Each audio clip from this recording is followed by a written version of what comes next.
Nakarating na ba sa House leadership yung sinasabing report na mismong si President Marcos? I-quote ko na lang po yung kumalat na mga text messages. In the larger scheme of things, Sara is unimportant, so please do not file impeachment complaints.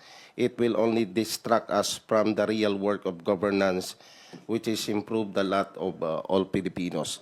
Ito daw yung message ni Presidente sa House leadership. Actually, hindi ko pa po alam yan. Wala naman po akong nare-receive na communication from the House leadership. Sa ngayon po, ang naging concern lamang po namin ay yung issue po dito sa hindi po pagharap ni VP sa NBI dahil ang ginagawa nga pong rason o dahilan ay ito pong aming committee hearing. Well, no, wala tayong kasiguruduhan, ano, kung saan nga po nanggaling yung text messages na yan.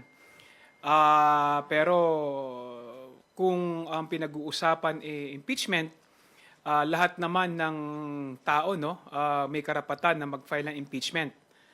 At siguro nasa kanya-kanyang konsensya na yan, no, ng mga bawat miyembro ng Kamara kung susuporta sila sa impeachment na may magpa-file.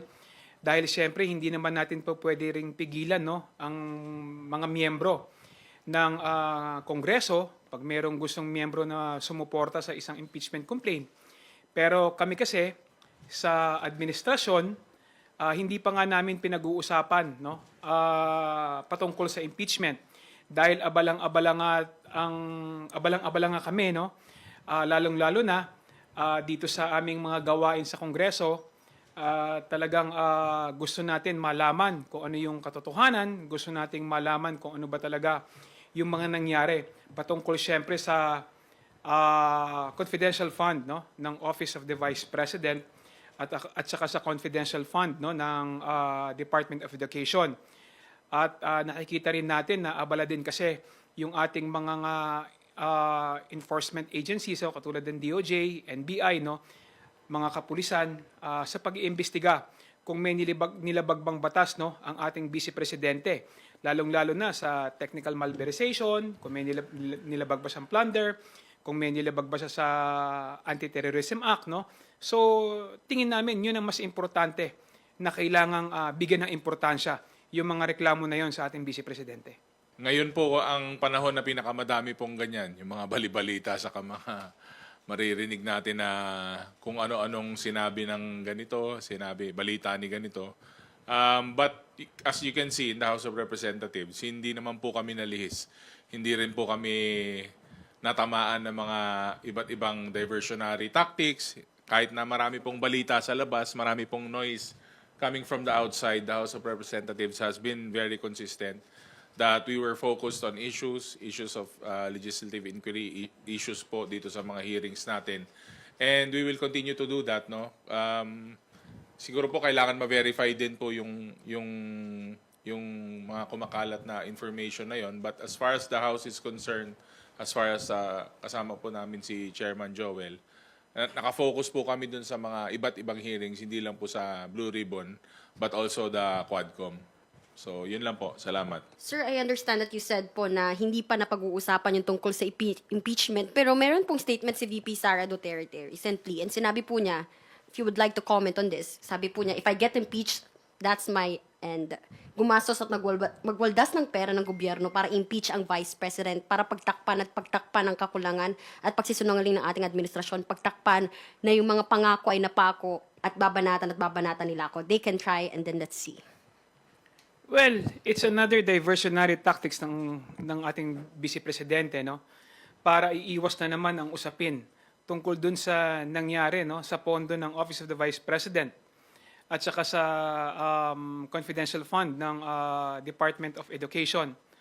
Ang pakiusap ko lang, sana mag-concentrate tayo doon sa kung ano ba talaga yung tunay na usapin. Ang tunay na usapin dito is may nawawalang pera ng ating gobyerno, hindi naging tama yung paggastos, nagkaroon ng kapabayaan sa pag-handle, no, ng confidential fund ng Office of the Vice President, at saka ng Department of Education at kailangan may managot dito. Doon tayo mag-concentrate kasi alam naman natin na itong mga ibang issue na ito na kanilang sinasabi at kanilang inilalabas is diversionary tactics lang ito sa pag-iwas sa responsibilidad ng ating Vice Presidente.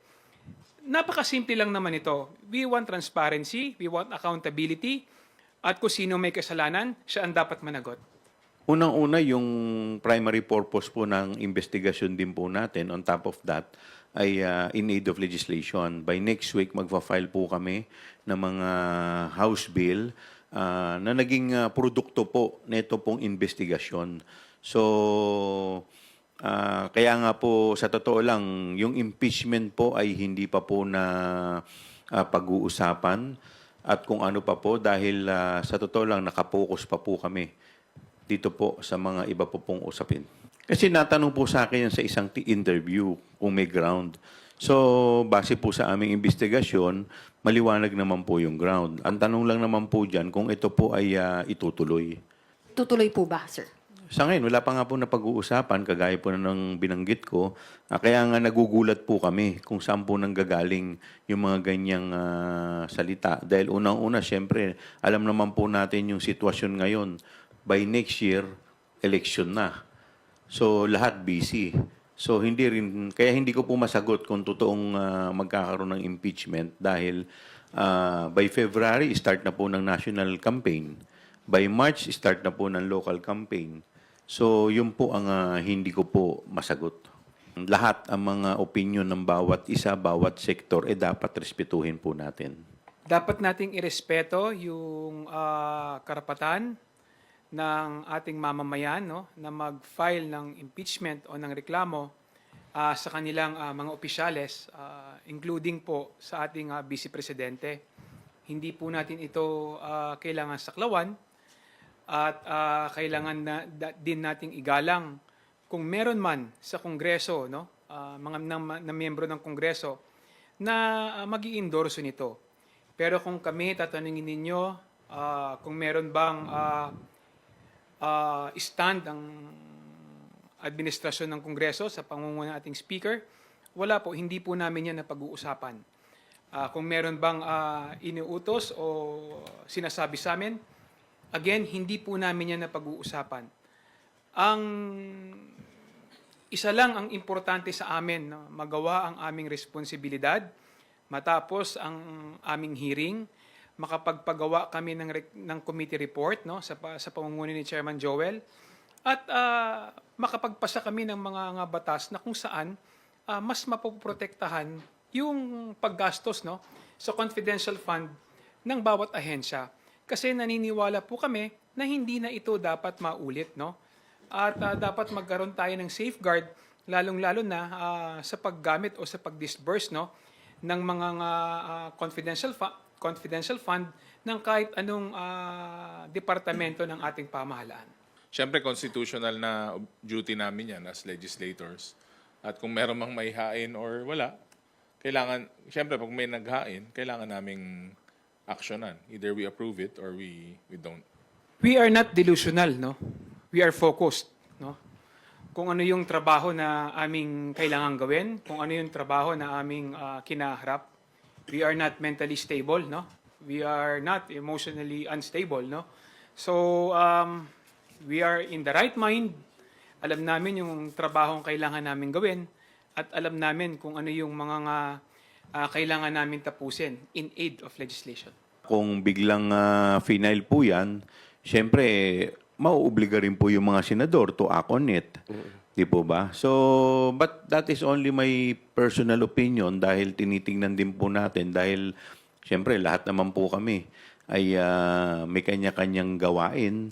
So, ito po, yun ay personal ko lang pong opinion.